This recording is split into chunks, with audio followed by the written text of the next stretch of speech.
Which is the closest we have in the Kingdom to a national ethics body. I am a member of the School of Law here in Edinburgh, and this is part of a broader national set of conversations on the nature of science culture throughout the United Kingdom. And what the Council is trying to do is part of a project of which the Council is a member, together with the Royal Society, together with the professional academies of biology, chemistry and physics. It's to gather views and to promote debate about culture of scientific research. And there have been a series of events already in many universities, and there's also been a survey, an online survey, which has attracted over 800 responses to date, and the Council will be producing a report by the end of this calendar year, which will then circulate around institutions, funders, other stakeholders, policymakers, etc. So what we hope to do in this discussion time that we have this afternoon is obviously to contribute to that, but hopefully to contribute a little bit of Scottish perspective, or maybe even Edinburgh perspective. Obviously we're going to be discussing some of the standard issues that come up about the nature of careers within the UK, the notion of the REF, what's going to happen with the REF in the future, etc. But the panel we've put together brings, I think, something a little bit extra. So let me just introduce our colleagues to you. On my far right, we have Adam Lloyd. Adam's just completed a Master's in Clinical Research, and he is a recipient of a Gardner Scholarship for Nursing, which is going to be leading him into doing a PhD here in Edinburgh, so that's wonderful. And the main reason we actually have asked Adam to come along is he, almost single-handedly, persuaded the University of Edinburgh to sign up to the Oral Trials Initiative. So we want to hear exactly how he went about that as a grassroots movement from somebody who's at a very early stage of their career. Then we have Dr. Nuno Ferreira, who is a lecturer in clinical psychology here in the university, and Nuno is interested in an early stage initiative within our institution that's looking at pre-registration of research across the board. So while Adam is focusing more on clinical trials, Nuno is interested in how can we actually improve the integrity of research across different areas. And he'll be talking to us there, and that's hopefully about trying to improve the integrity of research that we've done. On my far left, we have Professor Bob Fisher, who is a Professor of Computer Vision here in the School of Informatics, and Bob, until recently, was the Dean of Research in Science and Engineering, and Bob's going to talk about the nature of career experience across the other disciplines that are represented by that college.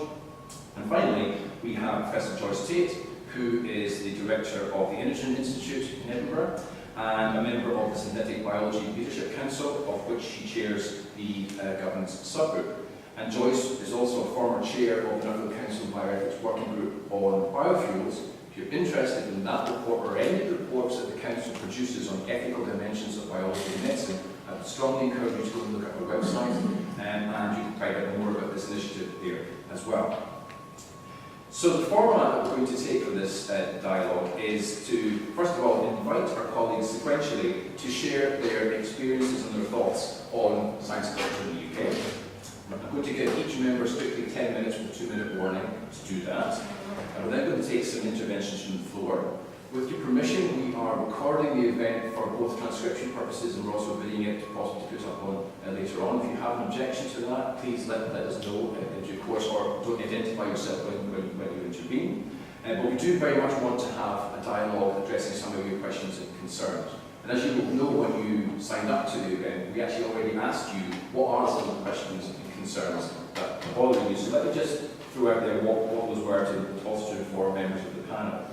So key ones were, how can the private sector benefit science? What should we do about underfunding in some areas, and in particular the social impact of science? Is there a problem with the lack of transparency and engagement, and if so, how do we address it? What do we do about either perceived or real regulatory burdens in getting access, for example, to participants or data or tissue in order to facilitate research? Is this driving some sort of culture of caution within the science communities? There was some concern repeatedly about bad practices in research undermining the validity of statement findings in the work itself. Many questions about career paths, transitioning from early career to mid-career and beyond, and very timely, in light of tomorrow and the vote and the outcome there, what's going to happen for science in Scotland if Scotland votes to be independent? So I think definitely an opportunity to say something uniquely Scottish in our conversation. Without further ado, I'm going to invite Adam to share his experiences with us. Good afternoon, everybody. So as Graham said, I've just finished my Masters, and I've been fortunate enough with the support of my colleague from the nursing department to be successfully a Gardner Scholarship, which is an in-house nursing scholarship here at Edinburgh. So I am a nurse by background, so that is the prism through which I view research. So I think, I think from the outside, I just like to almost frame my opinion just as a novice researcher, somebody very new to this. Literally, this is my first week of PhD. So I have a degree of trepidation, as you can well imagine. So as I understand, there are many parts to the research journey, right from the conception of the idea to the archiving of data, and that may be 10 years long. The area that I guess I'm particularly interested in, and the reason why Professor Laurie asked me to come along today, is that I'm very much interested in the publication and dissemination of research. And I think from my undergraduate studies, this was quite an arcane idea. I didn't necessarily think it was quite a tangible idea. It's more of a research strand. But as I've spent more time with patients, I see that this is most important. So I started just to have some background reading, and I'm sure many people are familiar with some of the books, such as Bad Science and Bad Pharma, and I certainly don't want to comment whether that's very good or bad, but they're what I read throughout my undergraduate studies. So I came on with this view that research could be better, and I would say that's a healthy amount of cynicism, which everybody in research keeps telling me that I need to have. I feel as though I don't understand the depth of that yet. And as I progressed through my undergraduate and postgraduate, I became familiar with the research that essentially highlighted the degree to which research is either not published, or when it is published, it doesn't find its correct place. It doesn't end up where it necessarily should. And I obviously heard the All Trials campaign, and I felt as though Edinburgh was my home institution. It's where I did my undergraduate, it's where I've done my Masters, my first postgraduate, and now it's where I'm doing my PhD. And I saw that other universities around the world were supporting All Trials. And for those of you who don't know, All Trials is a campaign kind of spearheaded by the British Medical Journal, the Cochrane Collaboration, and many kind of prominent charities. And essentially it calls for, I think, what we'd all call for, which is trial transparency, the sharing of all trial data, the sharing of all its methods. And for me that's probably one of the biggest, probably at the very heart of what good research is. It's being humble, it's being open to criticism from your colleagues. So from that perspective, I wrote to the principal here, Sir Timothy O'Shea, his office anyway, and found its way to him, and I received, I noted the All Trials campaign and noted that it meant a lot to me, both as a nurse who regularly speaks with patients about treatment decisions and X, Y, and Z that follows on from that. And it matters to me as an academic. And I received a response back, which noted that I think the senior staff at the university had a conversation to see whether it was something they could support, and fortunately they could. And it was at that point I had just joined Twitter, and I think I hadn't used it, I hadn't tweeted anything, but from that point of view, I think a lot of things were said about it. Just, being a student and writing to the head of the university. And actually I was contacted by somebody from another institution in the UK who tried to do the same thing, but they got turned away for whatever reason. So, I think I'm so grateful to the university for supporting this. I think we're the first, and maybe still only Scottish institution to support all trials. I'm not sure whether that means that every piece of research that comes out of university will have the transparency that all trials calls for, but I certainly think it's at least a step in the right direction. And yeah, so I think that's what I'm here today, and it's nice to meet you. So in terms of all trials, as I understand, already 500 plus institutions have signed up, the petition to sign, and over 8,000 individuals have signed it. Can you say a little bit more about what is the university committed to? I think that when the organisations sign up to all trials, so say as you and I, as lay people, when we sign up, we're essentially giving our support. From what I understand, when an institution or organisation registers with support, I think it needs to. I suspect it needs to adhere to some type of framework or some type of output that all trials would recommend. I don't think that would be that every piece of research that comes out of the institution needs to publish its full data and its full method, because I think that would be asking for a lot. The university is a huge organisation, so I don't think that could be kind of regulated in that way. But I think that by signing up to the All Trials campaign, I think it's then there's then just a relationship between the University of Edinburgh and its senior kind of research cores, with the knowledge that Edinburgh is endorsing all trials, that trial transparency and trial openness is kind of now at the heart of research here at Edinburgh. I think it always has been, I'm sure it always has been. I spoke with briefly. There's a data library here, and one of the data librarians got in contact with me and told me the work they're doing. So I don't think, I'd like to say it's not a big step up for Edinburgh in terms of this, but I think it's a step in the direction for raising the awareness of this problem.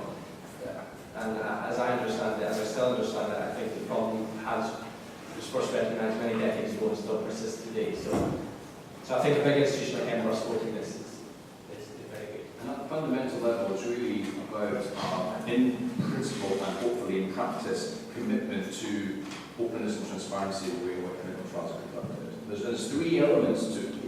There's the idea of pre-registration of the trial, so we actually know what is being proposed in any given context before you start recruiting somebody. There's then a second stage of publishing a summary of what's actually going to happen out of the protocol within a year of starting. And then ultimately, if you're going for market approval, there's the sense that you should be publishing more information about the method, what we found, and particularly I think it's a challenge about negative results. There's a concern about the suppression of negative results that come out of clinical trials, and this is one of the main drivers behind the initiative. Yeah, and I think, I remember reading an article in 1990 published by Ian Chalmers, who's the founder of the Cochrane Collaboration, and for me it's one of the several texts. I think the title was under reporting this research misconduct. And so I think this problem has been long known about, and I think it feels very real for me because I often see and hear conversations between clinicians and patients, and this could well be you and I, about treatment decisions. And when I read about the depth of data that is missing, I think that it's very troubling. And again, I was speaking to Nuno outside. I'm sure you all have heard of either all of some of the recent, what we call them scandals, but issues to come out with regards to the fact that Tamiflu, I'm not going to say that it doesn't work, but there was an issue with Tamiflu data and new Tamiflu data coming out. Statins have recently been a big focus of discussion with BMJ, and as far as I'm aware, there's something that was published in Nature at the turn of the year to do with a Japanese group publishing stuff about pluripotent cells, and then that was retracted. So I think as a research strand, yes, it's great, but I think this has a real, feel to it. I think this does affect patients, does affect clinicians, and obviously it's a concern for academia.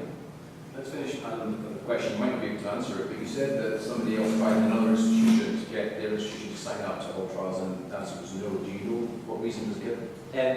As I understand, the person who could have made that decision had an affiliation with the pharmaceutical industry.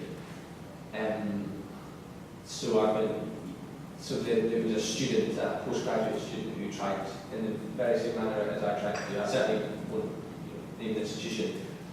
But I think that just highlights just yet another layer to the relationship that exists between academia and the NHS and say the pharmaceutical industry. All trials certainly isn't just about the pharmaceutical industry, but I think that just more context. I'm sure that's been thank you very much, Adam. That's very important.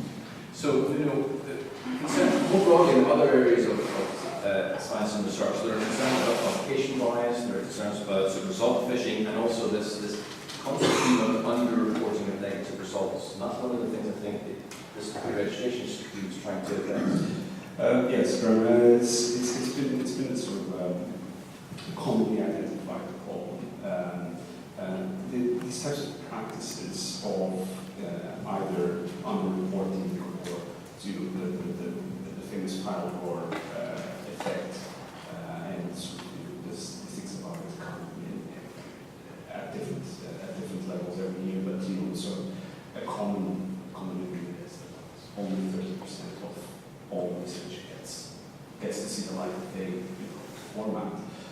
So there's an immense amount of research that's just sitting gathering dust somewhere. And also these practices of sort of fishing for results, or as it's commonly is arcing, which is sort of altering your hypothesis to match the data that you've collected. Although they're not intentionally seen as misconduct of research, they're driven by the sort of mantra that everything that it gets to see the light of day needs to be positive, needs to be novel in some way, needs to contribute and add something to the field.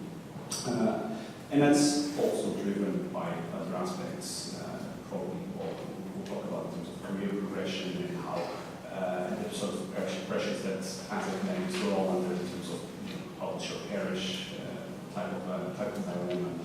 That sort of, even at an unconscious level, might lead us to be very selective about what we publish and how we publish it. Now, there have been some initiatives to increase transparency and integrity in research, and we're quite fortunate here at Edinburgh to have people in the data library who are making quite a big effort in terms of data transparency, making sure that there's a data storage facility where unidentifiable data from projects can be safely deposited and open to other people to scrutinize, for other researchers to scrutinize, which is very helpful. From a more applied field, we've had huge movements in the last couple of decades in terms of things like evidence-based practice and how we get science about evidence-based practice, the use of things like systematic reviews and analysis to inform our decisions, which again is a very good step in the direction of having more transparency and integrity in research. But the problem is still that even with things like systematic reviews and meta-analysis, what we're systematically reviewing or meta-analyzing is still the end product, which in itself tends to be unbiased. And so if we have an end product that tells us that everything works, everything is effective, everything is novel, how can we actually make an informed decision if we don't have any open contradictory results, or even results that say, well, there's actually no difference, or so this whole idea of pre-registration, coming back to the initial point, is about, although we have some mechanisms that do assure us of some integrity and transparency on the end product, we still don't have those mechanisms at the beginning of the research process and of the research life cycle. Well, things like all trials is, it's a brilliant initiative, although it's limited to things like clinical trials. There's another one called Prospero, which is an initiative that revolves around things like systematic reviews and putting out the systematic review question in advance that's open in the methodology that's going to be used to systematically review any field of research. But again, these are very specific to particular methodologies. And what gets left out is, the whole scope of qualitative research, cross-sectional research, experimental research that gets left out of these transparency mechanisms. Using things like pre-registration is basically very clearly stating from the inception of the research life cycle, what are your hypotheses, what are you actually testing, and offering an adequate methodology to test those hypotheses, and then committing to report the results independently of whether they're positive, negative, or neutral. Now, some journals have started to offer this option. The American Journal of Psychology and Cortex have these options that people can pre-register their papers in a way, and even get in some of these journals, you can get an agreement in principle that if this falls through, it will be accepted for publication. No matter what the results are, because the process of research has been, the integrity has been verified at several points right from the beginning. So, that's quite a positive move, but we're still talking about a handful of journals, and it's still being offered as an option, not as a requirement. So, one of the things that we would like to develop here in Edinburgh, and Edinburgh has been a pioneer for so many initiatives, and adherence to all trials, it just reinforces that sort of idea that Edinburgh leads by example, where there's just talk. Sometimes Edinburgh actually puts their money in place. From the profit. Exactly. So one of the things that myself and a couple of colleagues at the School of Health and Social Science, Dr. Paul Dutton and Dr. Nick Jenkins, we're all researchers by nature, and we all have this sort of curious, cynical, skeptical view of research, but in a balanced way. So we thought about, can we develop something within the university that would support this type of integrity and transparency in research? And one of the things that we're trying to develop with people in the data library is come up with some sort of system where people can pre-register their trials. Now, this is really still in its infancy, and we're probably going to put our necks out there and trial it within our own school, first of all, to see, do people that are this, is it something that's actually enhancing the quality of research before scaling it out to the university. But it's definitely something that is in place. It's going to happen. Watch this space for the future. Excellent. And that's generating a lot of questions for me, and I'm sure the audience will come back to those questions in due course. Thank you. So, Well, so my perspective is a little bit different, taking, I guess, a bit more of an administrative point of view, because I was the Dean of Research for 3 years up until a month or so ago. And when and this is in the College of Science and Engineering, which is a different sort of place than medicine, and probably very different than humanities and social science.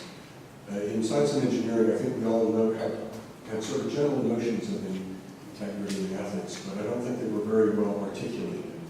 And we certainly didn't have very good procedures in place for managing of these two concepts when I started as dean. Most, about half of the schools had an ethics approval procedure in place when I started. So that's a choice of what kinds of research you can actually do, and what are the bounds of ethical and socially responsible kinds of things, and what kind of approvals you need anyway. So now Science and Engineering has an ethics process for each of the schools. And none of the schools had a kind of integrity process in place. So by integrity and ethics, I mean what you can work on, and integrity, I mean how you can work on it. We all know about plagiarism, but there's a lot more subtle issues that are involved as well, too, about essentially inappropriate behavior, maybe arising from the ignorance or lack of training or something. But anyway, none of the schools had an integrity process, and now all of them do. And one of the things that I don't know how successfully it was embedded, but it's one of the things that I started is the question of where do your PhD students and junior researchers learn about ethics and integrity. I think it was kind of assumed mostly that they would learn that by observation of their senior researchers in their research groups that they're in. And it was very much an implicit sort of thing. I tried to get it up on the agenda that it should be made more explicit. There should be conversations in the lab about what is appropriate and what is inappropriate, both in terms of what one might work on and also how one might approach it.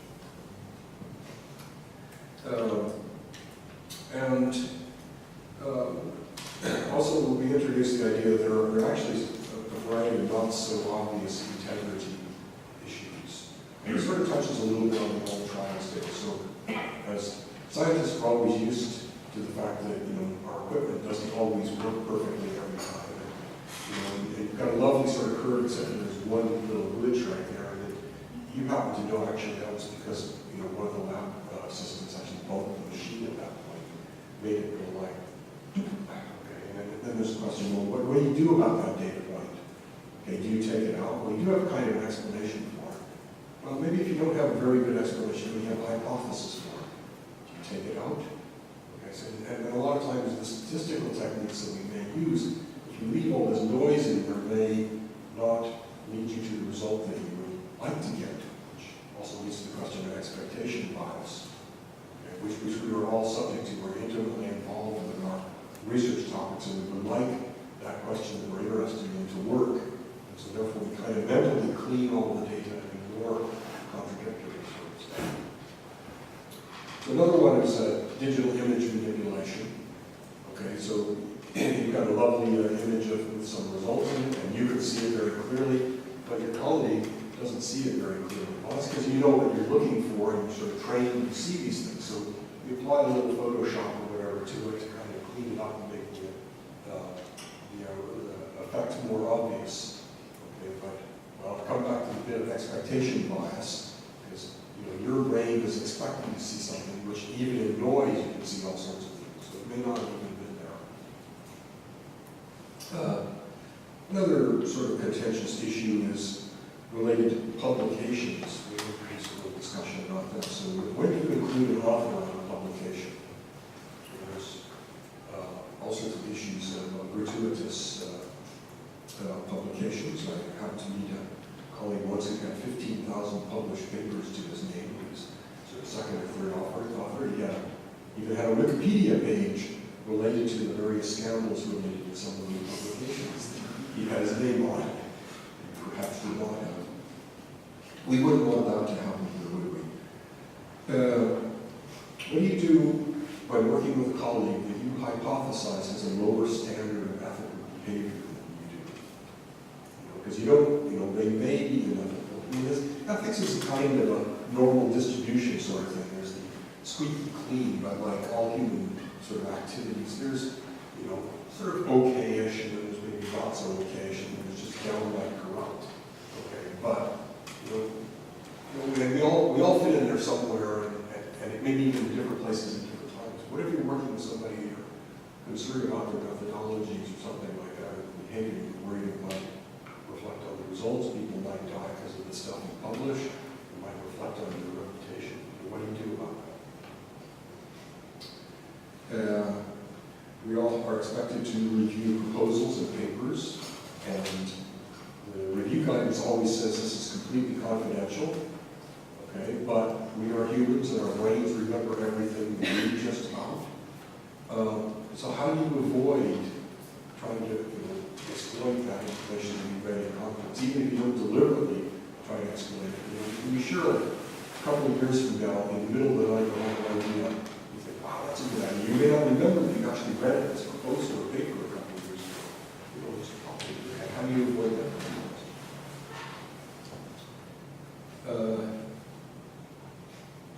Anyway, so those are some of the kind of issues that we're trying to have a discussion about in science and engineering with regards to integrity. Now, I don't want to leave you with the idea that we have a problem. As a dean and researcher, I had one instance of case brought before me as the dean. And it was a rather subtle case that involved a student who was doing a project and also had a commercial enterprise, and there was kind of a leakage between those two different activities that probably wasn't appropriate. But it was a little bit sort of subtle. And I think what that means is largely I think things are going pretty well in science and engineering. I would like to make sure that things continue to go, and I think part of the way of ensuring that is to make sure that everything is discussed up front is explicit, particularly the idea of training of your PhD students. I am aware occasionally of plagiarism among PhD students as well as undergraduates as well as. I'm not aware of any plagiarism instances of staff members, but we've got 2,000 academics around the university. You can be sure that we're not all as perfect as we would like them to be. Another issue that kind of came up as dean is the issue of open data. And I'm very keen on the idea of open data, partly for efficiency's sake. If you spend a lot of effort collecting the data, it'd be great if somebody else can find something useful in it. But it's also, I think, very useful for compensating for some of this expectation bias sort of activity. There's some sort of statistic I read somewhere, I'm not sure if I got it exactly, something like 40% of the results which are published in the Nature journal, which is about the most respected in all journals in science. So something like 40% of the results there are not reproducible. Okay, there is a possibility that that's because of fraud, but I think it's more likely because of expectation bias. There's factors which just were not recorded. A whole set of data was not used. There's all sorts of other complicating factors in there that I think lead to this kind of statement. And it is a bit distressing that the most respected journal, even that sort of paper level is kind of a suspect. And I think there's one more factor finally I wanted to touch on.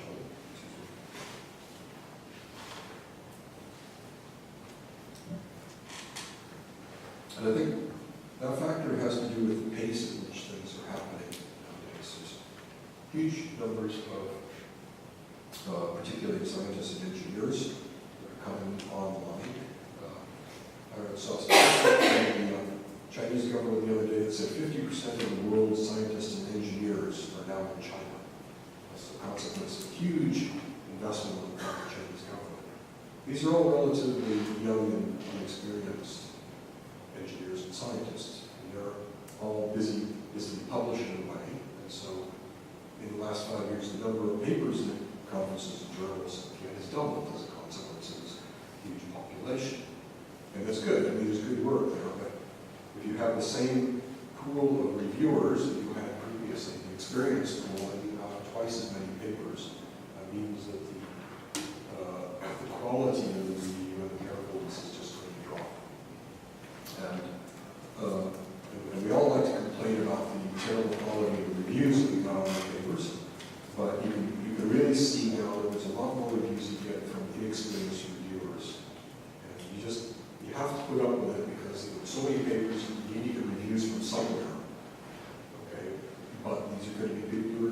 experienced, and so they're not going to do a very good job. They may have not been all raised in the same kind of ethical traditions that the Western scientists have. So I won't pick on any particular country here. I think this is a general issue. So I think the scientific and engineering communities at least need to address the issue of how we can better train our reviewers to do a better job to help improve the quality of what goes into our conferences and into our journals and that sort of thing. That's all I'd like to say. Well, can I just ask you, just as a final comment, this notion of pace of change, what do you think would be the implications for people's careers and trajectories that careers take? Have you seen shifts in those trajectories, or do you see implications for this pace of change? Well, in terms of career, I think that means that there's a lot more. Mostly in Europe and North America, the number of academic jobs is kind of stable. Certainly, the more developing countries, the BRIC countries, where there's still a lot of opportunities. But I think what it means is that there's more people in the same number of jobs, so it's more competitive. And I think that kind of sort of leads to uses. And I think also people are in much more of a hurry to get things out now because there's a lot of competition. There are more people. Any individual topic that you could possibly think of for research, you can be sure there's somebody somewhere who's also thinking about it. And therefore, there's a certain amount of competition. You may not know who that person is, but you kind of get your idea out there and evidenced. And this, I think, could lead to maybe not being as thorough as you'd like actually to be. And I think it also leads to ethical breakdowns at times as well too. Like I said, I don't think that's a huge problem. Joyce, now you've got a wealth of experience working in a collaborative context and also bringing some social science dimensions to these sorts of issues and also industry perspectives. So would you like to share some of your thoughts? Yeah, I think so. I mean, I did have a sort of a scripted talk, and I'm kind of going to abandon that because other people are saying they're so interested in I want to follow up on. But I will stick with the interdisciplinarity and the impact side of things. My career has been an absolute mess in traditional academic terms. I left my parent discipline, which was in pharmaceutical chemistry, shortly after graduating, and I've been through a variety of disciplines and interdisciplinary areas since then. And I've never actually found a home where I was completely comfortable in any discipline that I've worked in. And I think it's because I've always been rather suspicious of theories and hypotheses, which are the baseline grounding factors for disciplines. That's what disciplines do. They develop hypotheses and theories and test them, and gradually the discipline moves on and make progress and so on and so forth. But actually, when we think about it, that's kind of a way of kind of introducing expectation bias. And my approach has much more been to look at the problem. What is this problem? And I've picked problems that interested me, not problems that fit with a particular discipline. And then, what do I need to know to contribute to answering that question? And I've been very Catholic, you could say, about the number of disciplines I've gone to get the answers that I want to address the question. I guess recently, having had more contact recently with engineers in Edinburgh University, I think I'm kind of the engineering wing of the social sciences, because I've always wanted to have an impact, to make a difference, to make something happen, to help solve the problem, not just to theorize about something. So that kind of puts you in a very different perspective with regards to conventional academic organizations. And I must say I found Edinburgh University to be a really comfortable place in which to do this disciplinary research. Probably not comfortable, challenging, but in the end supportive. And I think it's been very helpful from what we've done in the Engine Institute, where we've actually been looking across the board at innovation in the life sciences, so everything from GM crops through drug development, pesticides, to stem cell therapies and other advanced healthcare technologies. So we cover a broad field, we cover a broad range of disciplines, and learning how to do that kind of interdisciplinary research is kind of by a process of osmosis. So people who come to work with us mostly start off from a particular discipline perspective, but by a process of osmosis they gradually change the way they work over the years.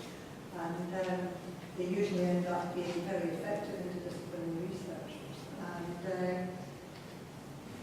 And then start to suffer from the difficulty that it's very hard to tell what is good interdisciplinary research, because the criteria that you use to judge a discipline are around things like theory, methods, development of methods to do these things, and so on and so forth. And the methods you use in interdisciplinary research are usually quite different. So I think we've now got to a point where we understand what we need to do in our area to do good interdisciplinary research, and we can judge it in the area we work in, but it's not very transferable to other areas. So there are problems with that kind of thing. And the other issue I want to take up with what has been discussed quite a bit already was the questions around integrity and transparency. And when you get into the life science areas, that's not unproblematic. I think it's important to have transparency as much as possible. And it's important to have integrity, but I don't think we should be saying that unless you're completely transparent and open, you cannot have integrity. Because in the life sciences, we have a situation where it costs anything up to over $1 billion to get a new product onto the marketplace. And somebody is going to have to invest that amount of money over a long period of time actually to make anything happen in these areas. So any science and new ideas that are developed from universities that want to actually achieve impact and get out there into the marketplace, it's going to take a long time and an awful lot of money. And somebody's going to have to invest all that money. And to be honest, they won't invest it if they don't have the intellectual property in the product at the end of the day.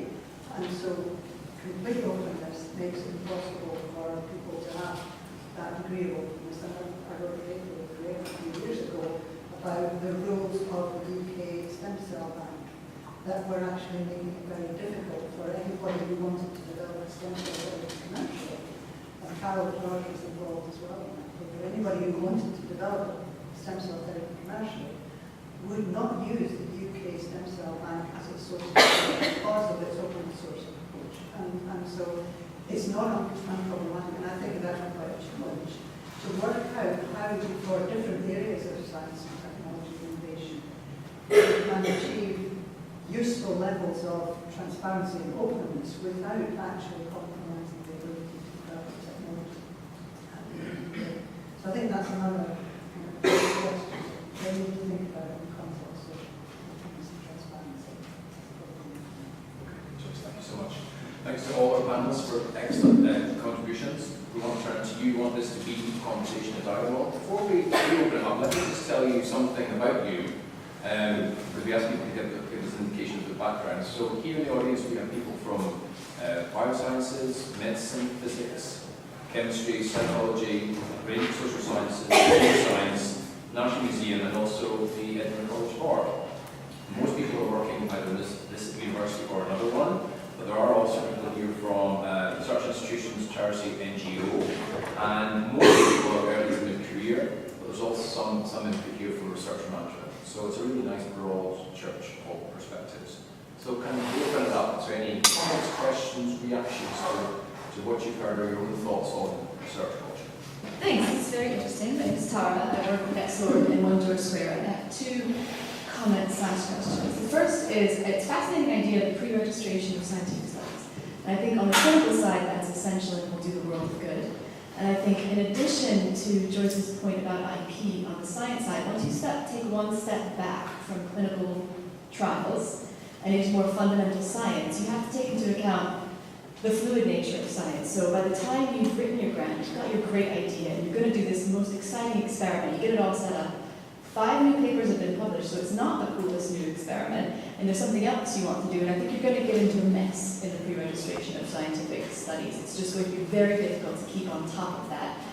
There's all sorts of issues. There's not just positive and negative data, there's completely uninterpretable data. And in terms of open access, I think it's great, and for our stuff, I would be all in favor of sharing all of our data publicly. But you also get into issues. We're cutting-edge scientists, so what we put, if we just put through all of our data, sort of vomited it onto the web, nobody would be able to interpret it. We would have to spend a huge amount of time archiving that, explaining every file and every bit of data, and that just doesn't seem like a wise use of our time, right? And the other point that I'd like to bring up that didn't come up in our big discussion of what it means to be a scientist in ethics is the treatment of our trainees. So there's sort of, right now, most scientists are postdocs, which is great, but they have low job expectations in terms of progression onto academic professorships. And they're also having sort of low wages well into their 30s as they do the bulk of science. I just wondered if any of you guys had any thoughts on the ethics of how we train new scientists and give them jobs. Excellent. Can I ask you to address the pre-registration point first of all? I can see your point about pre-registration. There are a number of reasons that people use to sort of cautious about pre-registration. Issues about opportunities. There's issues about the initial process being fluid and advancing quite fast. However, the idea of pre-registration is not necessarily that it will be a static point of these are my hypotheses and I'm going to stick to them no matter what. Although there might be some merit in that, because one of the problems is that there's a lack of replication science as well. So you can argue more things that actually I stick to my guns. I find the same results, find that's great explain. Sort of independently, But you won't be rewarded for that career-wise, right? Well, that's the thing, because that's the ethos right now is that you can only publish if it's novel or positive or something like that. If we have a publication ethos, that's much more about as this research project follows a transparent process. Is it of good quality? Then it should be available out there. The other thing that I was going to say is that the pre-registration idea also incorporates an idea that if science moves, you can update your hypothesis. The things that it's just about registering that update. So you can start with one hypothesis on the 17th of September 2014. In 6 months' time, science has evolved and you need to change your hypothesis to accommodate the changes that have occurred. Basically, you can just go in, update your hypothesis, and it will be registered that the initial hypothesis was this. We made changes because this and that occurred, and it's all about having a trail audit from inception.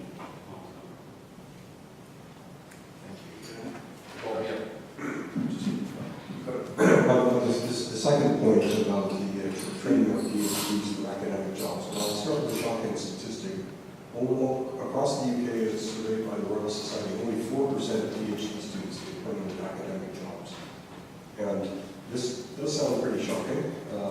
VTime shows that all of our PhD students do get jobs somewhere doing something, most of which are relevant actually to their trade.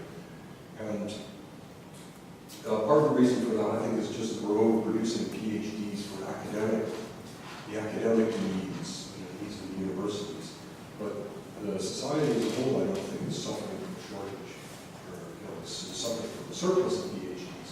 And I think the government's recognized that. A lot of the recent engineering, physical science centers for doctoral training kind of thing. There's a lot of emphasis on training the PhDs to be able to take up positions in industry and society, not just in the university.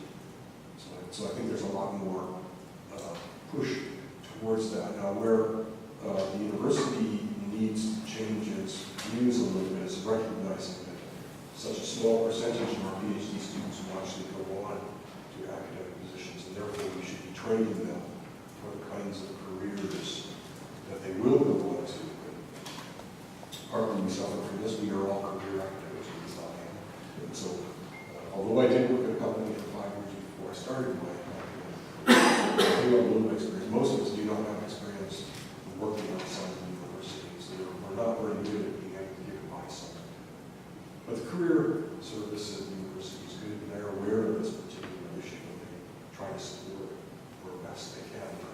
Our job as academics is to have that conversation with our students about where they're supposed to be, where they might go, and therefore who they might talk to help them get there. That statistic of 4%, that's average across the UK. Edinburgh is one of the world's leading research universities. I think it does better than that, but I wouldn't be surprised if it's much more than about 10 or 15% of our PhDs end up in academic positions. And there's another part of that problem as well, too, is the when do they get their academic positions? I don't know any statistics from the US, but from the UK and the US, the average age in which a person gets their first permanent academic position is now age 41. It used to be 36, 41. Can you imagine being married and trying to raise a family and your partner saying, sorry, you need to go get a real job. You need to pay a mortgage or something like that. So I think there's a big factor in that as well, too. I think it's important to be aware of these statistics and help your students for whatever career route that they want to take, and make them aware that there's a variety of routes that they may have to consider. Great, thanks, Paul. Hazel, can I ask you, as somebody who's just about to embark or just has started the PhD, what are your expectations in terms of ethics, integrity, training, managing your expectations overall? I think, and this perhaps would be quite a naive almost outlook, is that, you know, I'm sure you all remember during undergraduate you were taught that ideals of research, like the purpose of it is to pursue something that is truthful, that is fair, that is open. And I think that the more I become involved in research, almost the more that I see that this ideal idea is kind of here, and that would be great if that's what research was day to day. But I get the sense that research isn't that. It's about getting your ethics approved as quick as you can. It's about recruiting your sample. It's about getting a big article at the end of it. It's about promotion. I certainly don't mean to sound negative, but I just get the sense that the system of research at the moment is perhaps focused on something that it didn't used to be focused on, and maybe the research system has just evolved to focus on that. You know, money short, everybody wants research grants, so I think I'd like to hold on to that naivety as long as I can to produce good research. Not good research because it's positive, but good research because it's fair and it's representative and it answers a valuable question. So I hope that, you know, the support system around me can guide me in that direction. Certainly in the first week already, I'm speaking to senior researchers in the hospital, and they're asking me very questions. You know, I hope you don't get this person to look at this because they're a pain in the backside. You know, I just sense that the challenges for me are perhaps not to create good research. It's to create almost the perception of good research as judged by the current metrics in the system, which is by publication. And so I think I'm cynical, but I think that's a bad one. If you consider the message that comes from the European Commission, for example, with respect to funding science, and particularly moving towards Horizon 2020, the key message there is that they are expecting responsible research and innovation. And that's a really interesting question. What does that actually mean, responsible? Now, the way that you described sort of ethics approval there, it's probably very prevalent in many areas, but it perpetuates a certain view that actually ethics and responsibility, something that's imposed from above, it's top down, it's a big stick, as opposed to grassroots movements and colleagues who are working at the coalface actually say, well, this is what we believe is responsible research. It's not just getting the publications, it's actually also the way in which we conduct it. So there's something around what this means, what it can mean, what it ought to mean. Other comments, questions? Yes, please. Hi, I'm Abby. I also work in 1 George Square and just finished my PhD. I've been a postdoc for about 4 months. And I was lucky, I think, in my PhD in that my supervisor was big on open, honest results, even like lab meetings, present with your data. Don't put it in a really pretty graph and say you've got something, let's see the raw data, let's have a look, let's eyeball it. Don't always go chasing your significant stuff, all this stuff. So I had it drummed into me. Speaking to other people, they didn't have that. They didn't know that you can't just sit and plug your data into GraphPad or whatever you're using and go through 2 clicks, every stats test there, to see which one says significant. They were like, well, you have to decide that first. And they were like, didn't know that, didn't have a clue that was like misconduct to be doing that. I was like, oh God, okay, maybe I'm just like super strict on myself, or I don't know. But there was nothing. My other sort of comment as well is that I'm now working with animals and I've never done that, and there's such strict like rules on that. We have to have certificates, we have to tick boxes, we have to show all this stuff. But then on the other side of things, like all the other research we do, there's not a certificate to say I understand the ethics, or I understand how to handle my data, or I understand that I'm not going to screw up the results or pick an inappropriate test that there's no significant stuff. So maybe there's a scope for some, not some awful dry afternoon course, but something that people can do to show that I'm good, I understand this, and so it is something kind of for your CV on a career thing, because that's the other thing, like you need things, people do things to progress, and they don't like, so if there's something that's recognised, like, I am good, and I do understand, and I have been open and honest, then maybe there's some scope for that. Making that not dry and tedious might be a challenge, but... Thank you very much. Did anyone want to share their experience? They look back on their career today, training. Is there anything they would have done differently, or I wish I had had that opportunity? In light of what we know now and what we do now? Or was it all just perfect and rosy?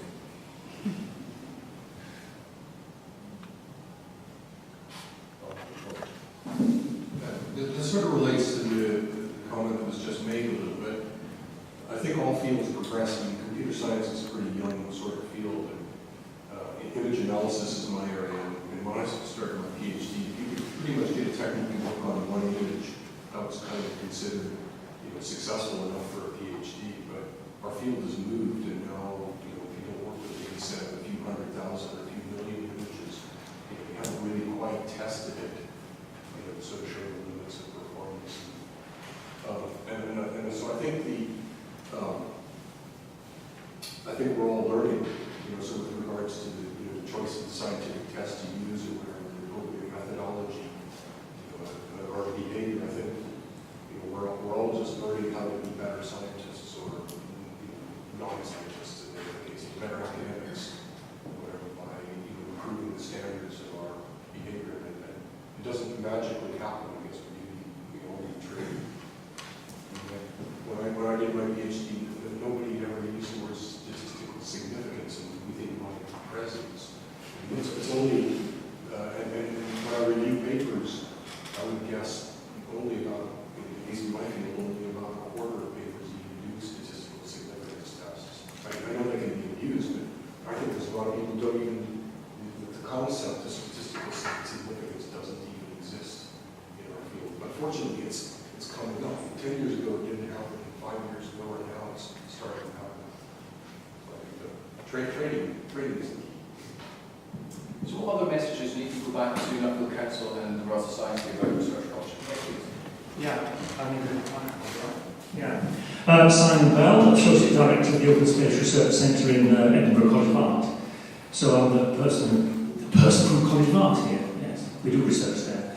And it's multidisciplinary research, actually doing a lot to do with the environment and health and social sciences and natural sciences and things like this. So what Joyce was saying about this interaction of being multidisciplinary, where do we exactly sit? And I've had a bit of experience of moving from my original discipline, forestry, moving through towards working with environmental psychologists and public health experts and things like this in a very broad-ranging field. But the issue that concerns me that I want to raise a little bit, it might be a bit controversial, and that's, well, I was very glad that Adam pointed out that you're being told you want to be cynical or sceptical and so on. And what I see is actually the death of scepticism in science, in some ways, and the rise of conformism, particularly political correctness and dictate by the government or by the EU about what kind of things we should be researching and how we should research it. And I would also add to that what I would call environmentalist correctness. And the field that I have in mind is not one that I'm involved with directly, but it does impact on all sorts of things that we have to do. If you're looking at the environment and social research and things like this mixed together, and you're looking at Horizon 2020, and I'm working on a call at the moment, and climate change is always there. Climate change, climate adaptation. It's always in there as a kind of running tag, whether it's relevant or not. And if you have a look in this whole area and you look at the things that the politicisation of this, if you look at the blogs that there are from different sides of this climate change argument and so on, just as a passing, interest rather than somebody involved in it, as not a climate scientist or anything. But it's getting a really nasty atmosphere for those few people who dare to put their heads above the parapet and say, actually, I don't believe what's happening, but the evidence doesn't say this. And they're shouted down, there's ad hominem attacks, there's all sorts of things that are going on and suppressing things. And it gets me worried that this is where science is going in some fields. And the ethical aspect of this, this sort of environmental ethical aspect of it, is there. Now, in the medical field, of course, it's been common that there are issues, perceived issues or real issues between the pharmaceutical companies, between tobacco, between medical research and all the rest of it, and who's funding it, and if tobacco is funding it, is it correct research, and is it all done the same way? It's getting to be the same way in certain environmental fields because of the power of the environmental lobbies and things like this. And this is where I get concerned, and I don't know if anyone's come up much with and heard about this phenomenon of post-norm science. The traditional thing is knowledge taught speaks to power. The scientists produce results, okay, might be very positivist in the hard sciences and less so in the soft sciences, and those results actually tell you what you should do. It's now not that way, that actually the scientists are being told what to do, and there are certain results that the politicians might be wanting. So we have this results bias, or this searching for evidence that some of you were mentioning, and these kinds of things. And I just think it's affecting the culture of science and the way that science is funded. And also, if you want to get money in some places, you have to conform with this. Say, oh, well, I have to do this project. I don't think that climate change has anything to do with it. I don't see the relevance of this, blah, blah, blah. But actually, we have to put something in there because they have to see it there, because that's what they wanted there. It's as if you have to put these things in as standard clauses because that's what's there. And it's because of this kind of, this idea somehow that the science is settled is one of the terms that many people use. Oh, the science is settled. Is it settled in medical science? Is it settled in physical science? Is it settled in computer science? Is it settled in biological science? Is it settled in engineering? No, of course it's not. So why is it settled in climate science? Why should it be settled in some other kind of science? And it's getting, I think, quite an uncomfortable position for many people. And I'm on the fringes of this, but I'm starting to see it has a kind of knock-on effect. So that's just by way of an anecdotal story or a context to put it.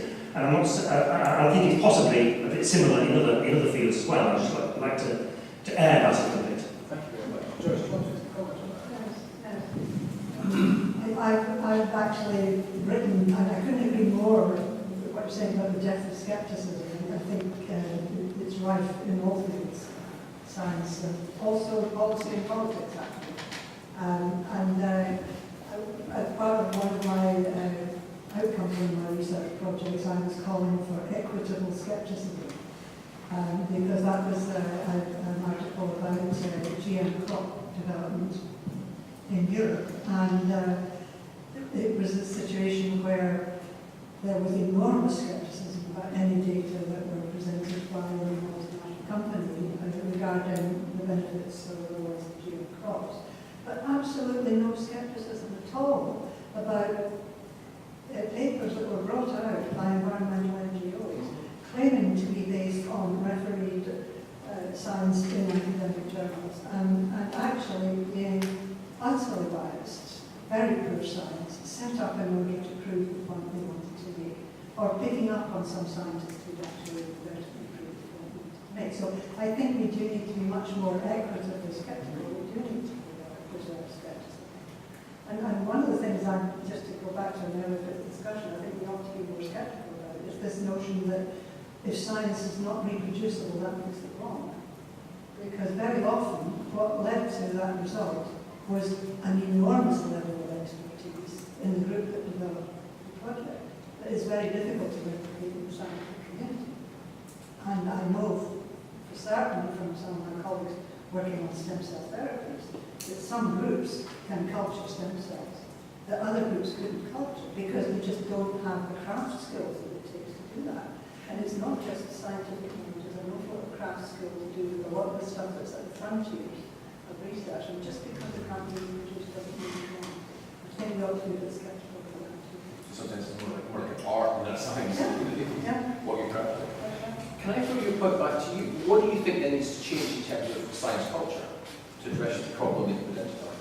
Well, I think the Royal Society should live up to its motto for a start, which I can't remember it's completely in Latin or English, but it's about questioning everything, I think. And I think that's what we should be. We should be skeptics. I mean, Winston Churchill said, if you're not a liberal when you're young, you have no heart, and if you're not a conservative when you're older, you have no head. And I would say, if you're not an idealist when you're young, you have no heart, but if you're not a skeptic when you're older, you have no head. And I think that this skepticism should be there, we should be questioning everything all the time. Questioning our own results, our own findings, and not being saying, great, we've come up with the result we wanted, and then we present it in the best possible way, in the most sympathetic journal, and hoping that one of our friends is going to be the reviewer or whatever, you know. I mean, there's this kind of concern in certain fields, that there's a certain amount of circularity, you know, I'll scratch my back if you scratch mine, I'll put this paper in, and I'll suggest you as reviewer, because sometimes you're asked to suggest reviewers, so you suggest your friends as reviewers, and then vice versa, you know, this kind of thing goes on. And I think it's, in some areas, I think some people in some areas are getting a bit fearful of putting out results, maybe in the biological field, maybe in the climate field, maybe in the medical field, that because they see themselves being tarred with the brush of big pharma or big tobacco or big oil or big something or other, which are not seen as ethically acceptable versus the big environmental groups like you were talking about, Joyce. I thought that was very interesting, exactly. And that we should be fearless, actually, about doing these things, and there shouldn't be any comeback on anybody within a university, within a field, who's actually saying things that stand out as being non-conformist with the kind of prevailing view, you know, this sort of thing. If it wasn't for the Galileos, and it wasn't for the Einsteins, putting their head above the parapet and turning out against all of the orthodoxy of their time, we wouldn't be advancing science. But somehow we've got it to the point where the orthodoxy of the modern orthodoxy equivalent of the Catholic Church, whether it's the animal rights lobby or the environmental lobby or the whatever lobby, you know, that's becoming the equivalent of what Galileo was faced with all those years ago, and I don't think it's gone away. And I think we should really be you know, fighting those kinds of trends, even though it maybe affect funding, you know, because ultimately you're looking for funding, and if the funding comes with all those strings attached, and this need for conformism and such like, well, actually it's very difficult. And of course you want to go for the funding and not to turn it down, etc. But it makes it a bit difficult because you've already sold a bit of yourself, and this sceptical view and this independence and so on. So I think that's very important. There's something there about the responsibility of funders as well as how they set agendas or influence them. I remember when I'm a lawyer, so I'm interested in regulation, but in the 90s we were looking at sort of xenotransplantation and the regulation of that, and then stem cell possibilities came along, and all of a sudden you found this cohort of scientists reinventing themselves as stem cell scientists because that's been funding all. Yeah, exactly. And I remember being quite appalled by that. How can you do that? I said, well, that's where the funding interest now lies. You know, so there's something there about their responsibility as well as to not necessarily constrain it along certain themes, or at least, if you want to do that, also open up bluer skies, thinking possibilities that might, you know, be in a completely different direction, or a completely novel direction. Oh. So you raised an interesting question about the freedom to explore ideas versus who's going to pay for it. I suppose it's ultimately my tax money that pays for it, but really it comes from the governments these days, and to some extent it's their money, unless you want to become a politician. So they have the right to choose it. And I think we're just stuck with that. Now, fortunately, at least my experience is that both the European and the British government have been very sensible about this sort of question. So in the case of the British government, about 50% of the science funding is constrained towards topics that they feel are important. And the other 50% is essentially proposed by the scientists themselves. In the case of the European government, it's about a third towards what they call the societal challenges, which is an aging population, climate change, resource security, carbon, energy, and about 3 or 4 others. So it's about a third of the funds go for that. About a third of it is for industrial stimulation, and a third of it is for science, where pretty much any topic goes. There's a future emerging technologies conference due at the end of this month, and you can put in anything for that. And so it's I feel like the governments have tried to do a reasonable job trading off between where they think the money needs to be spent in order to maintain or advance our civilization versus money that is spent allowing us to do whatever it is that we want. Sorry, it was just to pick up on kind of intersect what you said and what something that Bob said earlier with regards to how Bob's discipline doesn't necessarily think that there's a problem there. In health research, I do think there is a problem, and I read some of the minutes from the previous Nuffield bioethics discussions, and I read something by one of the researchers. He said that he thinks that the system of research does work well. I don't think health research. I think that the current almost reward system, the thing that people are driving toward, the ideas that people want, I think they are skewed I think we're skewed in a negative direction. You notice how powerful some of the almost the controllers of research can be. There was a head-to-head recently in the BMJ from their senior people themselves about whether they were going to publish any studies that were funded by the pharmaceutical industry. It doesn't matter what it could have been, it could have cured cancer. The BMJ were debating whether or not they were going to publish any pharmaceutically sponsored trials. And the people who were in favour of not publishing any of these pharma trials noted how it was several years ago now this debate took place for tobacco companies, and yet nowadays no journal in the right mind would publish a trial that had been funded by a tobacco company that would most likely endorse the product. However, you only need to look at a journal like the New England Journal of Medicine. They repeatedly put out articles that are quite widely criticised, but the New England Journal know that they're going to get many reprints from the industry themselves. They can give out. So I do think there's a problem in healthcare. By the way, I have no affiliation with the BMJ or the New England Journal. I certainly probably won't ever publish in the New England after saying that they publish bad trials. But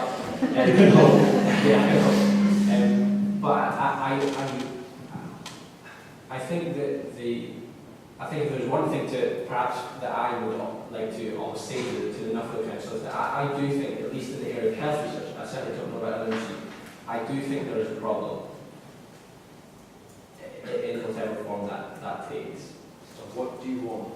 If there was to be a recommendation, what would the recommendation be to address the problem? I think that, and again I say this with an element of naivety, because I know Joyce tempered the idea of complete transparency versus the things that you've experienced. And I certainly, I don't understand the complexity of those. And certainly yourself as a researcher said that there may be some issues to do with that. But from what I can tell, some of the most well-known cases and some of the most significant cases where things haven't gone well in research is when there hasn't been absolute transparency in their methods and their data. And I think that will go a long way. I don't see from my novice perspective how opening up every piece of data that a researcher has to the wider community, I don't see how that can be anything but positive, because I think a quality that I would like to have is to have not the humility, but the openness to invite other researchers from across the world and to say, look at my data, have I done, is this good, have I done anything wrong, is there anything anything I can do better?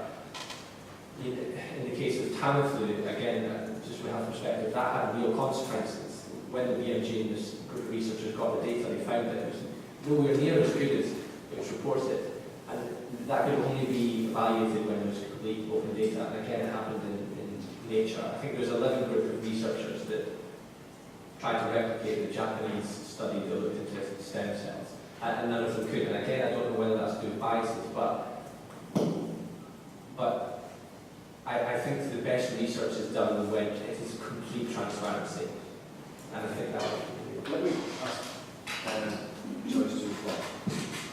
I think a lot of the research we've been doing over the last 15 years or so is very relevant to this. We've been looking at the way the healthcare system is regulated. And one of our major findings is that when you have such a long-term and expensive regulatory system, that actually ratchets up and reinforces the dominance of the sector by big, powerful companies. The problem you have in healthcare, and I think the innovation system in healthcare, the ability to develop new products that will work, is seriously inhibited by the regulatory system, which keeps these big multinational companies in their all-powerful position. And so, when we started saying that, 15 years ago, people said, oh, well, that might be the case, we can't change that. But now we are finding the regulators are trying to change the regulatory system in a way that will make it cheaper and faster to negotiate. And eventually, as that proceeds, it will have the effect of reducing the dominance of the multinational companies. And I think that's what's dysfunctional. And if we can move forward as fast as possible to change that situation by any possible means, then I think we will have a much healthier innovation system for healthcare across the board. So you don't always pick the right problem to tackle when you only look at a very narrow bit of the whole picture, and that's kind of what we do with the disciplinary approach. Yeah, by all means, I think what you're doing is important, that other people need to make other changes in other bits of the system to get the right kind of change for what you want to see. Could I offer a view actually here, Phil, building on that and responding to Adam? One of the co-sponsors of this report is going to come out at the end of the year, the Royal Society, produced a report in 2012 called Science as an Open Enterprise. And it argues for the importance of responsible data curation, and this is across all types of science. And it points out that there are commercial realities about generating, trying to get drugs to market and doing other work. But it also points out something that hasn't come up yet, which are the personal privacy implications of generating data that actually come from human beings.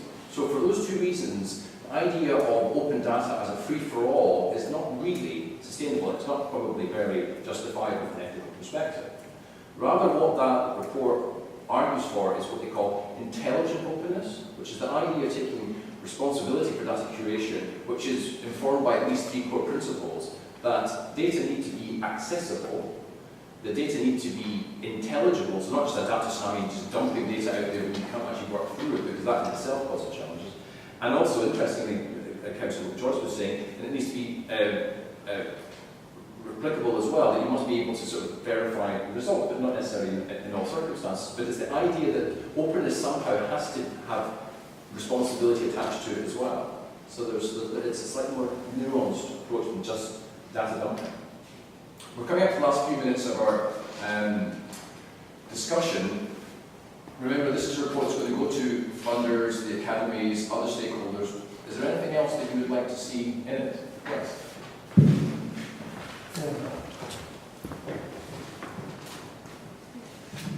Peter Freeman, Centre for Regenerative Medicine. I spent over half my career in industry. Wait, okay, sorry.